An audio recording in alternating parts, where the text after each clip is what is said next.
نحمده ونصلي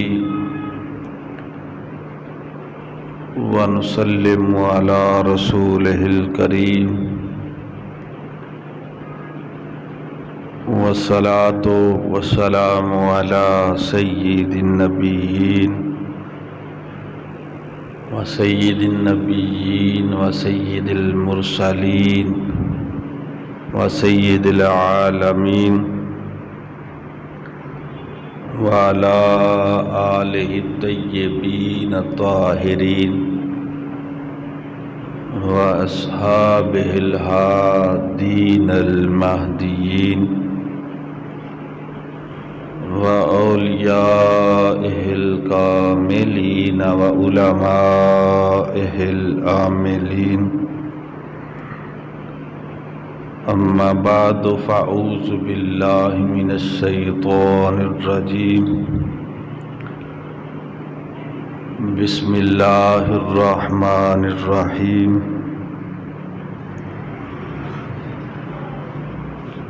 واذكر في الكتاب إبراهيم إنه كان صديقا نبيا. صدق اللہ مولانا العظیم وصدق رسولہ النبی الکریم الامین ونحن علی ذلک لمن الشاہدین والشاکرین والحمد للہ رب العالمین. رب اشرح لی صدری ویسر لی امری واحلل عقدۃ من لسانی یفقہوا قولی. رب یسر ولا تعسر وتمم بالخیر. ان اللہ وملائکتہ یصلون علی النبی یا ایھا الذین آمنوا صلوا علیہ وسلموا تسلیما. الصلاۃ والسلام علیک یا رسول اللہ. الصلاۃ والسلام علیک یا نبی اللہ. الصلاۃ والسلام علیک یا رحمۃ للعالمین وعلی آلک واصحابک یا خاتم النبیین. اللہ تبارک و تعالی جل جلالہ وعم نوالہ وتم برہانہ وعظم شانہ، جو ساری کائنات کا خالق بھی ہے، جو ساری کائنات کا مالک بھی ہے، جو ساری کائنات کا رازق بھی ہے، جو معبود ستار بھی ہے، جو معبود غفار بھی ہے، جو معبود سید الابرار بھی ہے. اس خالق، مالک، رازق، ستار، غفار، رحمان اور رحیم کی حمد و ثنا کے بعد سید الاولین والآخرین، رحمت للعالمین، خاتم النبیین، شفیع المذنبین، سارے نبیوں کے سالار رسول، مدینہ کے تاجدار رسول، مکہ کے سردار رسول، امت کے غمخوار رسول، نور و بشر نبی، حاضر و ناظر نبی، مختار و ناصر نبی، شافع محشر نبی، اللہ کے پیارے حبیب، آمینہ کے راج دلار حبیب، دکھیوں کے سہارے حبیب، سب کے اور ہمارے حبیب شہنشاہ ہر دو سرا سید الانبیاء احمد مجتبی محمد مصطفیٰ صلی اللہ تعالی علیہ وآلہ وسلم کی بارگاہ بارز خدا کے اندر ہدیہ صلاۃ و سلام پیش کرنے کے بعد انتہائی ادب و احترام، تعظیم و تکریم کے لائق مخلصین و متقین میرے بزرگوں، دوستوں، بھائیوں، پچھلے جمعۃ المبارک میں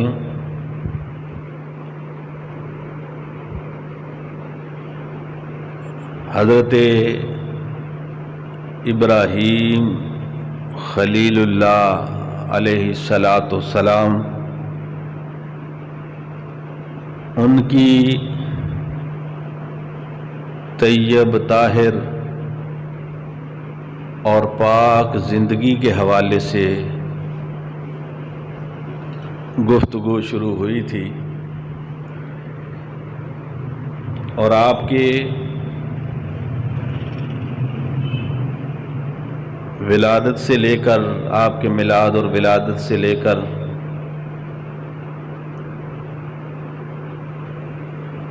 باقی کچھ واقعات آپ کے حوالے سے گفتگو ہوئی تھی، اور بات یہاں تک پہنچی تھی کہ حضرت ابراہیم علیہ الصلاۃ والسلام وہ کام کیا کرتے تھے روزگار کے حوالے سے، تو ان کے حوالے سے 3 باتیں لکھی ہوئی ہیں۔ پہلی بات تو یہ ہے کہ آپ کھیتی باڑی کرتے تھے، اور دوسرا یہ کہ آپ بکریاں چرایا کرتے تھے، اور تیسرا کپڑے کی تجارت کیا کرتے تھے۔ مختلف تواریخ میں مختلف باتیں لکھی ہوئی ہیں۔ اینو بند رہا دو تو مہربانی ہے سر، میری توجہ ادھر جاندی ہے، اور پچھلا کھول کے تینا ذرا تھا۔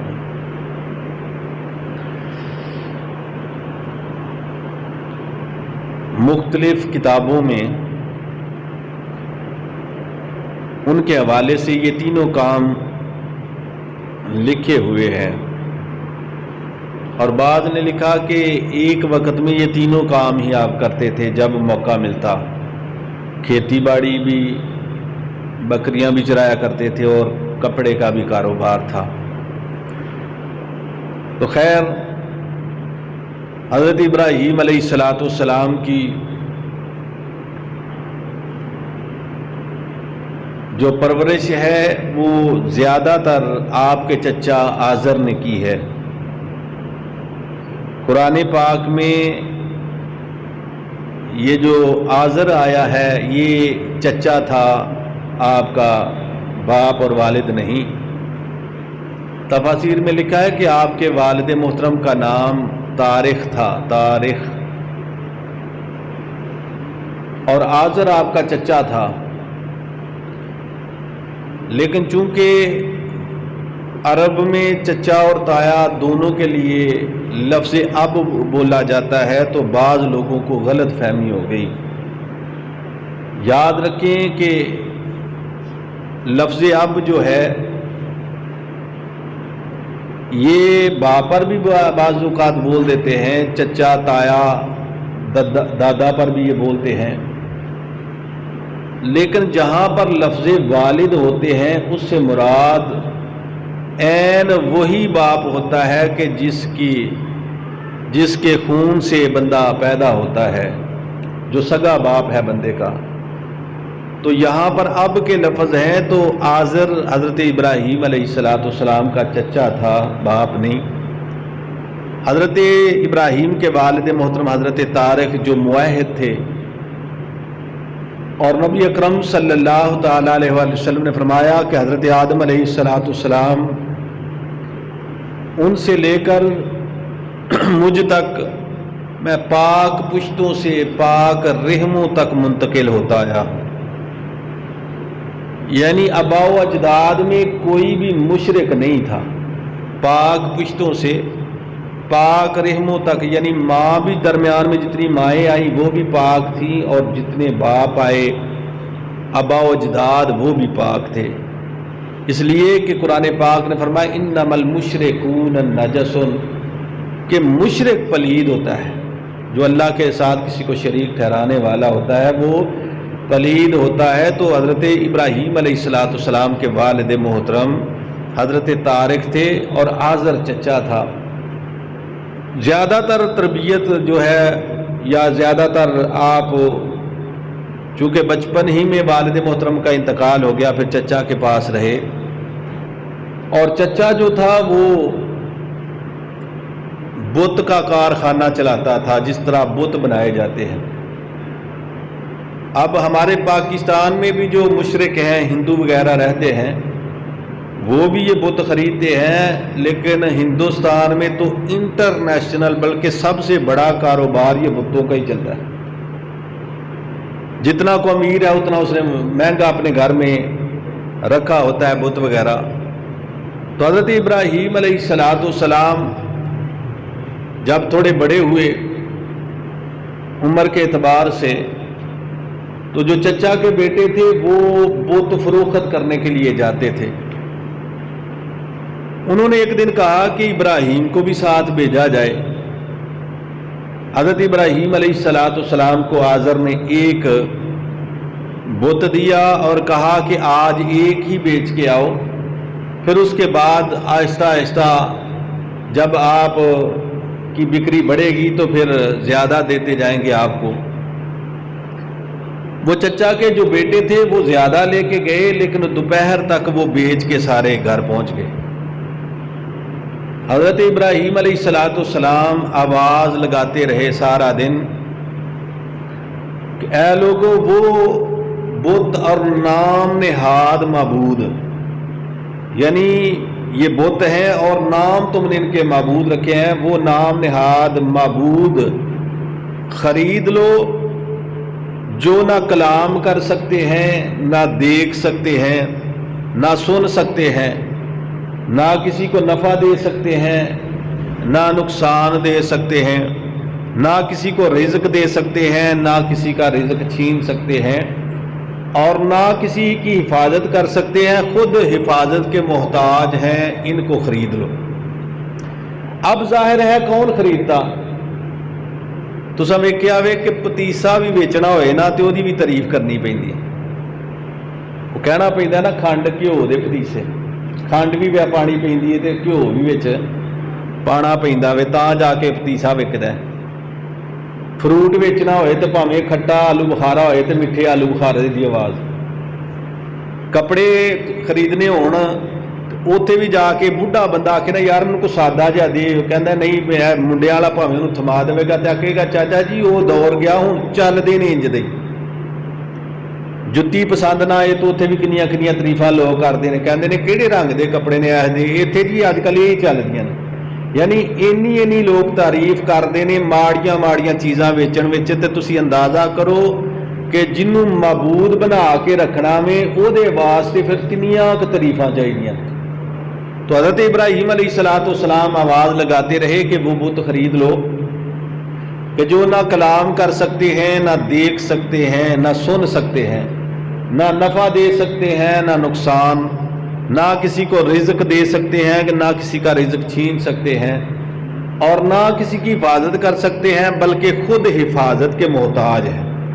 اب سارا دن پھرتے رہے اور کسی نے وہ بت خریدا نہ۔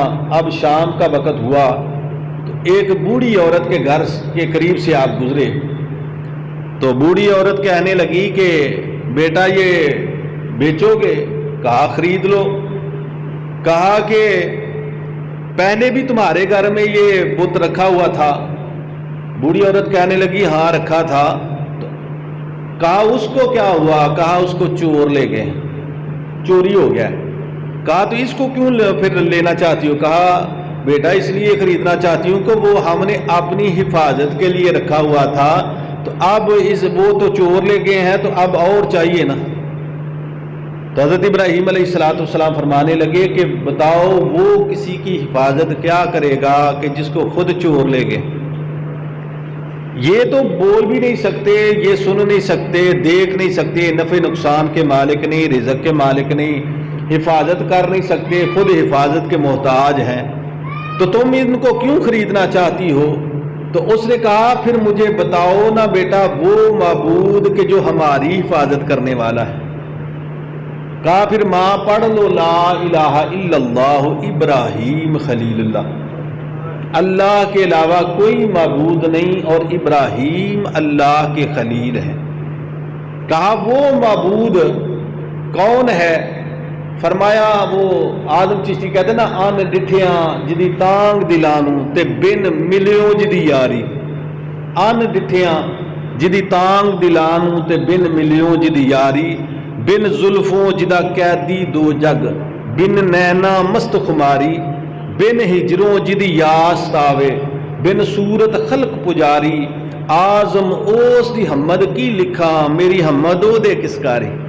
وہ بے نیاز ہے، وہ دکھتا تو نہیں، لیکن یہ بات ضرور میں کہہ دیتا ہوں کہ وہ جس کا خلیل ایسا ہے جلیل کا اندازہ تم خود ہی کر لو، اس کا خلیل ایسا ہے جلیل کا اندازہ خود ہی کر لو۔ اب اس نے کلمہ پڑھا، وہ شام کے وقت وہی بت جو گھر لے کے آئے۔ ابراہیم علیہ السلام جب گھر پہنچے نا تو کئی شکایتیں پہنچ چکی تھی گھر میں۔ اس وقت موبائل کا دور تو نہیں تھا کہ گھر سے فون کر کے ان کو منگا لیتے، جب آنا تھا تب بھی تو کافی شکایتیں پہنچ چکی تھی کہ یہ توہین کر رہا ہے، نہ کلام کر سکتا ہے، نہ جناب یہ دیکھ سکتے ہیں، نہ سن سکتے ہیں، نفع نقصان کے مالک نہیں، اور وہ بڑھیا جو ہے اس کو بھی اپنے کلمہ پڑھا کے آ گیا ہے۔ بہت ساری شکایتیں یہ پہنچ چکی تھی، تو آپ نے فرمایا کہ میں کوئی جھوٹ تو نہیں بولتا، میں تو سچی بات کرتا ہوں کہ یہ نفع نقصان کے مالک نہیں، بت نفع نقصان کے مالک نہیں، یہ حفاظت کر نہیں سکتے، خود حفاظت کے محتاج ہیں۔ تو خیر آذر کہنے لگا پھر آج کے بعد تو نہیں بیچنے جائے گا؟ تو آپ فرمانے لگے میں کب چاہتا ہوں میں بیچنے جاؤں، مجھے رب تعالیٰ نے جس کام کے لیے پیدا کیا میں تو وہی کام کروں گا نا۔ اب یہ سلسلہ چلتا رہا، یہ تبلیغی سلسلہ جو تھا آپ چلتا رہا، اور نبی جو ہوتے ہیں وہ جز وقتی مبلغ نہیں ہوتے بلکہ کل وقتی مبلغ ہوتے ہیں۔ نبی جو ہوتے ہیں وہ جز وقتی مبلغ نہیں ہوتے بلکہ کل وقتی مبلغ، بلکہ وہ تو وراء الورا ہیں، وہ نبی اور رسول وراء الورا ہیں۔ عام جو ولی اور نیک بندے ہیں وہ بھی جز وقتی مبلغ نہیں ہوتے، کل وقتی مبلغ ہوتے ہیں۔ جز وقتی مبلغ پتہ کون ہے؟ کہ جو آئے تقریر کی اور بس چلے کے بعد ختم ہو گئی، لیکن کل وقتی مبلغ ہوتے ہیں وہ تقریر کریں تب بھی تبلیغ، وہ جناب کھانا کھائیں تب بھی تبلیغ، پانی پئیں تب بھی تبلیغ، کسی کی عیادت کرنے جائیں، تعزیت کرنے جائیں، کسی کی مدد کریں، یا پھر کوئی بھی وہ کام کرتے ہیں اس میں ہر ایک کام میں تبلیغ نظر آتی ہے۔ مشن تبلیغ ہی ہوتا ہے، مشن تبلیغ ہی ہوتا ہے کہ یہ نہیں کہ بس وہ ایک خطاب کیا اور بس بات ختم ہو گئی۔ تو یہ صحیح العقیدہ جو باعمل عالم ہیں اور جو اللہ کے ولی ہیں ان میں یہ چیز نظر آتی ہے۔ تو اللہ کے نبی جو ہوتے ہیں وہ کل وقتی مبلغ ہوتے ہیں، تبلیغ فرماتے ہیں، اور آپ تبلیغ فرماتے رہے، عیادت لوگوں کی کرتے رہے، تعزیت کرتے رہے، اور پھر لوگوں کی مدد کرتے رہے، مہمان نوازی کرتے رہے، یہ سارے معاملات تھے۔